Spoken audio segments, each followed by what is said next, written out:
गडरिये की अजीब शर्त। एक राजा था।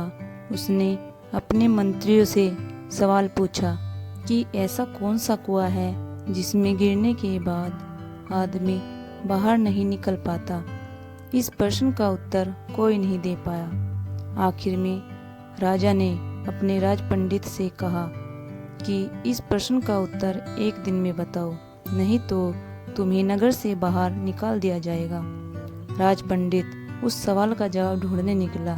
6 दिन बीतने के बाद भी राज पंडित को जवाब नहीं मिला। निराश होकर जब वो जंगल से गुजर रहा था, तभी उसकी मुलाकात एक गडरिये से हुई। गडरिये ने राज पंडित की उदासी का कारण पूछा। राज पंडित ने उसे सारी बात बता दी। गडरिये ने कहा, मेरे पास पारस पत्थर है, उससे आप कितना भी सोना बना सकते हैं। फिर आपको राजा के पास जाने की जरूरत भी नहीं पड़ेगी। फिर उन्होंने कहा, लेकिन इसके पहले आपको मेरा चेला बनना पड़ेगा।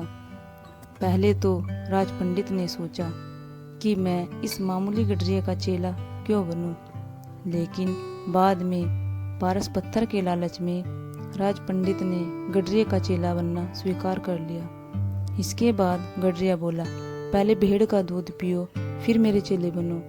राज पंडित ने कहा कि यदि ब्राह्मण भेड़ का दूध पिएगा तो उसकी बुद्धि मरी जाएगी। मैं दूध नहीं पीऊंगा।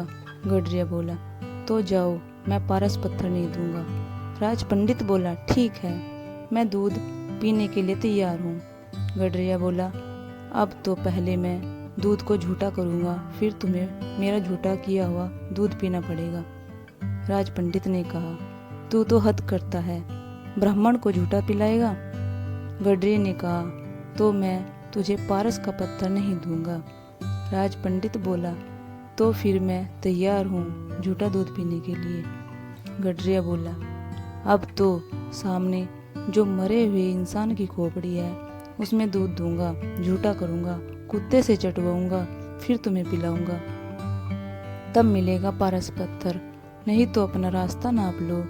राज पंडित ने खूब विचार कर कहा, ये तो बड़ा कठिन है, किंतु सब करने के लिए मैं तैयार हूँ। गडरिया बोला, मिल गया जवाब, यही तो कुआं है, लोभ का कुआं, जिसमें आदमी गिरता जाता है और फिर कभी नहीं निकलता है। जैसे कि तुम पारस पत्थर को पाने के लिए इस लोभ रूपी कुएं में गिरते चले गए। राज पंडित को राजा के सवाल का जवाब मिल चुका था।